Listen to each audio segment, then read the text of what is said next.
মৃত্যুর কারণে সরকারের বদল হয়, ভোটের মাধ্যমে সরকারের বদল হয়, আন্দোলনের মুখে সরকারের বদল হয়, কিন্তু সরকার বদলের পরে পুরো পৃথিবীর ইতিহাস আপনি পর্যালোচনা করে দেখেন, শিক্ষিত মানুষ যারা গুগলে সার্চ দিয়ে দেখেন, পৃথিবীর ইতিহাসে এই ঘটনা ঘটে নাই।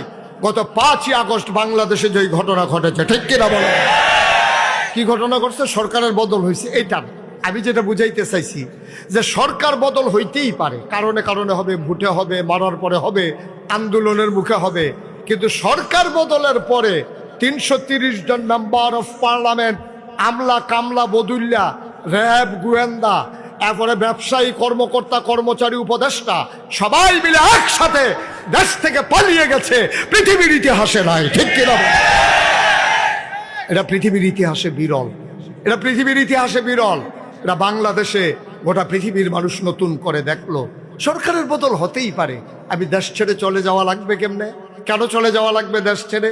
এই দেশ তো আমারও দেশ। আমরা কি বলি যারা আগের ক্ষমতায় ছিল তাদের কি দেশ না? অবশ্যই তাদের দেশ, কিন্তু তারা চলে যাওয়া লাগলো কেন?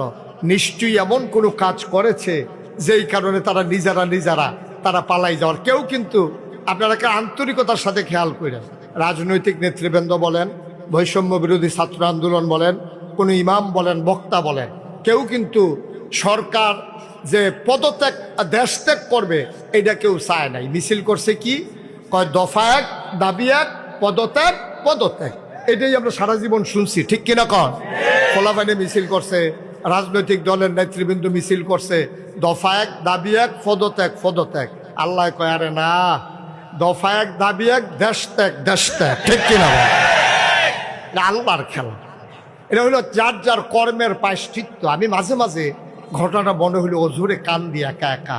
আরে দুনিয়ায় 17 বছর থাকার পরে এই যদি মানুষের রুষানলে পরে দেশ থেকে চলে যাওয়া লাগে, 50 বছর 70 বছর জিন্দেগি করার পরে আল্লাহর আদালতে না জানি আমাদের কি উপায় হবে, এটা মনে হইলে আমি অঝুরে কাঁদি, অঝুরে কাঁদি। এই দেশে বাপের ভিটা আছে, জায়গা জমি সব আছে, তারা চলে যাওয়া লাগলো। আর আমি 70 বছর পরে যখন আমার ইন্তেকাল হবে, আমার প্রতিটি সময়ের পরমাণু, সেকেন্ড, মিনিট, ঘন্টা, দিন, সপ্তাহ, মাস, বছর সবগুলোর যখন হিসাব করা হবে, সেই দিন আমার কি উপায় হবে? মাঝে মাঝে চিন্তা করে আমি কাঁদি। এই কান্না সবারই কাঁদা উচিত। তবে ঘটনায় খুব খুশি হওয়ার কিচ্ছু নাই। সাদা কাগজে লিখে রাখেন, ওরা যেই কারণে দেশ ছেড়ে পালানো লাগছে, আবার যদি আমরা সেই কাজ শুরু করে দেই, আমাদের পরিণতি এর চাইতে আরো ভয়াবহ হবে, ঠিক কিনা?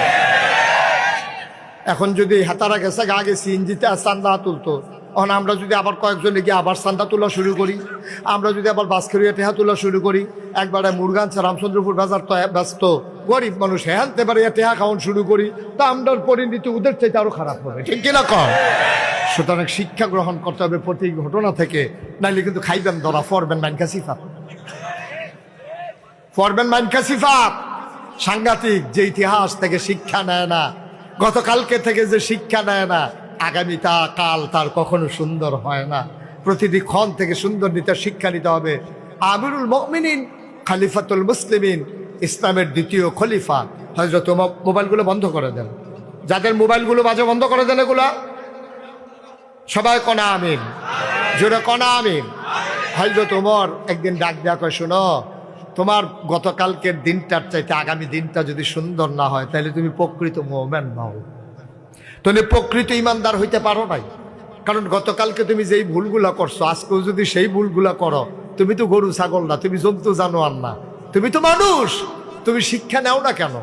গতকালকে ভুল হয়েছে, এই জায়গায় গর্তের ভিতরে পা পড়ে তোমার পা মস্কাই গেছে, আগামীকালকে এই গর্তের ভিতরে ফাঁদি হাতের পা ভাঙিয়ে নিস, তোতে বদলাইব কবে? আর তোমার মস্কানের পরে তো তুমি সাবধান থাকা দরকার। এখানে একটা গর্ত আছে, আমি যাওয়ার সময় খেয়াল করে যাওয়া লাগবে যেন ওই গর্তে আমার পা না পড়ে। আপনি যদি বারবার গর্তে, এই জন্য নবীজি বলেছেন মুমিন কখনো এক গর্তে 2 বার সাপের কামড় খায় না। কারণ একবার যদি সে সাপের কামড় খায়ও, সে চিন্তা করে আবার যদি আমি এখানে যাই তাহলে না আবার কামড় দিয়ে ফেলবে, এই জন্য সে ওই রাস্তায় আর যায় না, ওই গর্তের কাছেই যায় না। বন্ধুগণ, 1500 বছর আগে নবীজি যখন দ্বীনের দাওয়াত দেওয়া শুরু করলেন, মানুষগুলো হয়ে গেল 2 ভাগ। একদল আল্লাহওয়ালা, আরেক দল শয়তানওয়ালা। একদল জানোয়ারের চাইতে খারাপ, আরেক দল ফেরেশতার চাইতে উত্তম। একদল জান্নাতি, আরেক দল জাহান্নামী। বলেন সুবহানাল্লাহ। কয় ভাগ হইছে? এখনো 2 ভাগ মানুষ আছে। দেখতে মানুষ, নামও মুসলমানের, শয়তানের হেডকোয়ার্টার। এমন মানুষ আছে নাকি নাই? থোতার দাড়ি আছে, পাঞ্জাবি আছে লম্বা, কি সুন্দর কথা কয়, সুরমা তোর কাজল দিয়ে আডে, মনে হয় ফেরেশতা নাজিল হইছে, তেহা সুদে লাগায়। আছে নাকি নাই? ফাইল আটকাইয়া ঘুষ খায়। আছে নাকি নাই? এবারে 60 বছর চাকরি করে রিটায়ার করছে।